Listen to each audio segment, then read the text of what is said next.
Private දැම්මත් bureau දැම්මත් දැන් ඊශ්‍රායල් ප්‍රොසෙස් එකේදී දැන් ඔය ටෙස්ටිං වලදී දැන් ඇත්තටම බලන විදිය ගොඩාක් වෙනස් කරලා තියෙනවා. බේසික්ස් හදාගන්න. තේරෙනවද? සහ චකිතක නැති කරන්න. ඔයාලගේ තියෙන ලැජ්ජාව තියෙනවා, බය තියෙනවා. තේරෙනවද? ප්‍රැක්ටිස්. පස්වෙනි දවසේ තියෙන ඇසස්මන්ට් එකක් තියෙනවා. ඇසස්මන්ට් එකෙන් පස්සේ තමයි සර්ටිෆිකේට් ඉෂුව කරන්නේ. ඇසස්මන්ට් එකේදී ඔයාලගේ ට්‍රේනින් එක ඔයාලට හරියට ලබා ගන්න නැත්නම් අපිට සර්ටිෆිකේට් ඉෂුව කරන්න බෑ. ඒතකොට අපි නොමිනේ දවස් දෙකක් දෙනවා. සල්ලි ගන්නෙ නැහැ. හලෝ ආයුබෝවන් සියලුදෙනාටම. මම ශාමිල් ආයතන ප්‍රධාන යුරෝගේට් සහ ගල්ෆ් ගේට්. ඔයාලා හැමෝම සාදරයෙන් පිළිගන්නවා අපේ ට්‍රේනින්ග්ස් වලට. අපේ මේ කෝස් එක සහ මේ දවස් 5 වල කොහොමද කරගන්න ඕනේ දවස් 5න් පස්සේ ඔයාලට අපෙන් තියෙන බෙනිෆිට්ස් ඔය ගැන මම පොඩි හැඳින්වීමක් කරන්න. මෙතන කන්ස්ට්‍රක්ෂන් ඉන්නවද? ඊශ්‍රායල් කන්ස්ට්‍රක්ෂන් කී දෙනෙක් ඉන්නවද? ඔය ඊශ්‍රායල් නේද? right okay. ඊශ්‍රායල්ට අමතරව වෙන රටවල් කරේ ඉන්නවද? Turkey construction. ෆින්ලන්ඩ්. මොකක්ද ජොබ් එක? වෙල්ඩින්. okay. ඔයාලා හොටෙලියස්ලාද? ඔක්කොම හොටෙල්ද? right. මෙතන රජයෙන් යන කට්ටිය ඉන්නවද? බියුරෝ එක හරහා දාන කට්ටිය ඉන්නවද? ටෙස්ට් වලට. කොම් බියුරෝ. ඔයාලා ප්‍රයිවට්ද? බියුරෝ හරහාද? ඔයාලා ප්‍රයිවට් දැම්මත් බියුරෝ දැම්මත් දැන් ඊශ්‍රායල් ප්‍රොසෙස් එකේදී දැන් ඔය ටෙස්ටිං වලදී දැන් ඇත්තටම බලන විදිය ගොඩාක් වෙනස් කරලා තියෙනවා. ගිය අවුරුද්දට සාපේක්ෂව. අපි ගිය අවුරුද්දේ ට්‍රේනින්ග් කරපු එකේ බලන ස්ටෑන්ඩඩ් එකයි මේ අවුරුද්දේ ස්ටෑන්ඩඩ් එකයි ගොඩාක් වෙනස්. ඒ කියන්නේ හේතුව තමයි ගිය අවුරුද්දේ යාට ලොකු ස්ටෙප් එකක් හිඟයක් තිබුණානේ. එතකොට එයාලට ඔළුවේ තිබුණේ ලංකාවේ මේ ටෙස්ට් එකේ ගහන කට්ටිය ඇත්තටම ක්වොලිෆයිඩ් කියලා. හැබැයි මෙතන හැම එකනම ගත්තොත් සාමාන්‍යයෙන් ඒ ට්‍රේඩ් එකට රිලේටඩ් කට්ටිය ගොඩක් අඩුවෙන් ඉන්නේ. වෙන ජොබ් කරපු කට්ටිය දවස් 5කට ට්‍රේනින් කරගෙන සිලෙක්ෂන් එක ගන්නවා. හැබැයි එහෙ ගියන් පස්සේ එයාලට අවශ්‍ය දැනුම තිබුණාට එක්ස්පීරියන්ස් එක නැහැනේ. එක්ස්පීරියන්ස් එක නැහැ, ෆිසිකල් ෆිට්නස් නැහැ, පැය 12ක් 14ක් වැඩන්න තරම් බොඩි කැපැසිටි එක නැහැ.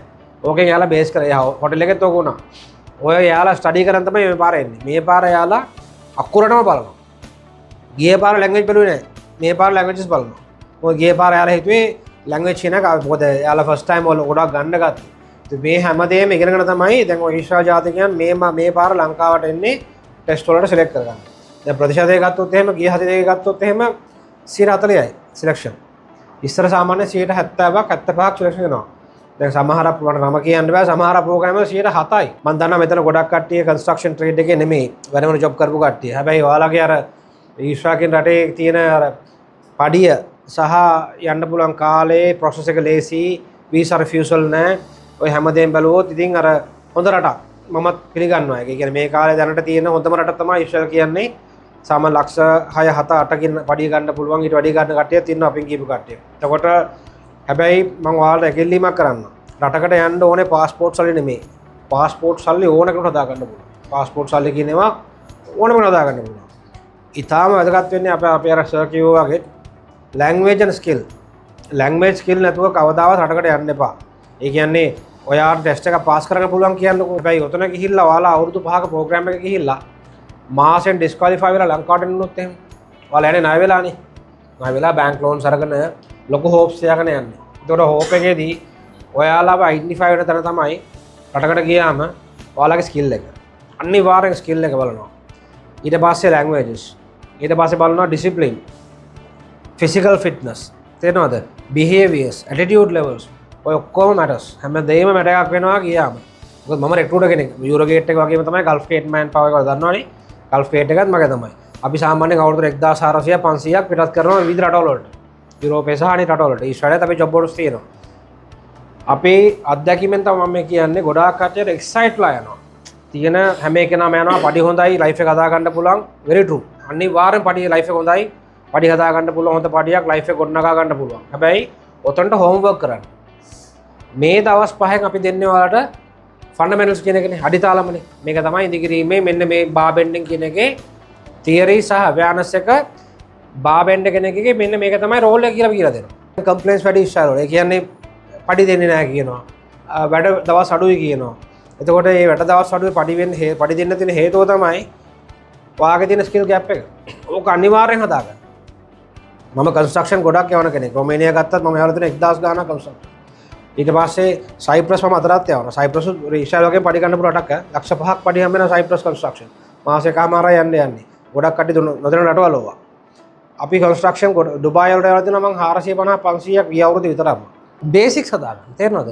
සහ චකිතක නැති කරන්න. ඔයාලගේ තියෙන ලැජ්ජාව තියෙනවා, බය තියෙනවා. තේරෙනවද? ප්‍රැක්ටිස්. ප්‍රැක්ටිස් එකෙන් කෙනෙක් පර්ෆෙක්ට් වෙනවා අනිවාර්යයෙන්. ඒ හින්දා ඔයාලා මේ දවස් 5 හරියට ට්‍රේනින් කරගන්න. තේරෙනවද? 1000කට කිට්ටුවෙන් මෙතන ට්‍රේන් කරා. ගොඩාක් කට්ටිය ගියා විශාල් ගියා ඒ අදලට වලට ගියා මේ අවුරුද්දේ අපි දැනට මම හිතන්නේ 1000කට එහා ට්‍රේන් කරලා තියෙනවා දැනට. ඒතකොට අපි සර්ටිෆයිඩ් සෙන්ටර් එකක්. පස්වෙනි දවසේ තියෙනවා ඇසස්මන්ට් එකක් තියෙනවා. ඇසස්මන්ට් එකෙන් පස්සේ තමයි සර්ටිෆිකේට් ඉෂුව කරන්නේ. ඇසස්මන්ට් එකේදී ඔයාලගේ ට්‍රේනින් එක ඔයාලට හරියට ලබා ගන්න නැත්නම් අපිට සර්ටිෆිකේට් ඉෂුව කරන්න බෑ. ඒතකොට අපි නොමිලේ දවස් දෙකක් දෙනවා. සල්ලි ගන්නේ නැහැ. තේරෙනවද? නොමිලේ දවස් දෙකක් දෙනවා. ඔයා එක හදා ගන්න. ඒ හදාගත්තන් පස්සේ සර්ටිෆිකේට් ඉෂුව කරනවා. ඒ හින්දා මෙතන අපි බලන්නේ ඔයාලා මේ එන තියෙන බලාපොරොත්තුවක් එක්කනේ. තමන්ගේ වෘත්තියට අදාළ ඒ වෘත්තියේ පුහුණුව ලබා ගන්න. මෙතනදී මම ආයතන ප්‍රධානය වශයෙන් මම සහ මගේ ටීම් එක 100% ඔයාලත් එක්ක අපි ඉන්නවා. හැබැයි ඔයාලත් 100% අපිත් එක්ක ඉන්න ඕනේ. මම ආවේ මේ දේ කරගන්න මම අනිවාර්යයෙන්ම ෆුල් ටයිම් කැපලා කරගන්න ඕනේ. ඔයාලා මේකෙන් පස්සෙත් ටෙස්ට් ගහන්න යනවා නම් අපිට කතා කරන්න. පොඩ්ඩි මොදලට අපි ඔයාලට මෙතන ෆ්‍රී නොමිලේ වගේ දෙන්නම් මම. මේ තන යූස් කරගන්න ඔයාලා. තේරෙනවද? ඔයාලගේ ටෙස්ට් වලට යද්දී ට්‍රේනින්ග්ස් වලට යද්දී ඔයාලගේ ලැන්ග්වේජස් ඕන හදාගන්න ට්‍රේනින්ග්ස් වලට මොන හරි තව ඕනනම් අපෙන් අඩුපාඩු වලට හදාගන්න අපිට කතා කරන්න. අපි අනිවාර්යයෙන්ම උදව් කරනවා. තේරෙනවද? ඒ වගේම තමයි අපි මෙතන ගල්ෆ් ගේට් එකේ කන්ස්ට්‍රක්ෂන් ටෙස්ට් තියෙනවා මේ මාසෙත් අග තියෙනවා එකන්නේ. මේ මාස අග ලබන මාසෙත් තියෙනවා. එතකොට අපේ ජොබ් බෝඩ් එකකුත් තියෙනවා දැනට. ඉතින් ඔයාලට ගල්ෆ් ගේට් එකෙන් යන්න ඕන නම් ඉදිකිරීම් වලට දැනට තියෙන ඉදිකිරීම් සහ මැෂිනරි තියෙනවා. අපේ ජොබ් බෝඩ් එකෙන් තියෙනවා. ඒ මැෂිනරි. එතකොට මේකෙන් පස්සේ ගිහලා ගල්ෆ් ගේට් එකේ රෙජිස්ටර් වෙන්න. එතකොට අපි ඔයාලව ටෙස්ට් වලට මෙතනින් ගල්ෆ් ගේට් එකෙන් යොමු කරනවා. ඒතර ඔයාලා වෙන ඒජන්සි එකකින් යන්න පොත බාර දීලා තියෙනවා නම් දෙන්න බලාපොරොත්තු වෙනවා නම් කිසි ප්‍රශ්නයක් නැහැ. ට්‍රේනින් එකෙන් පස්සේ අදාළ ඒජන්සියෙන් ගිහලා ඔයාලා ටෙස්ට් එක ගන්න හැමතැනම ටෙස්ට් තියෙනවා.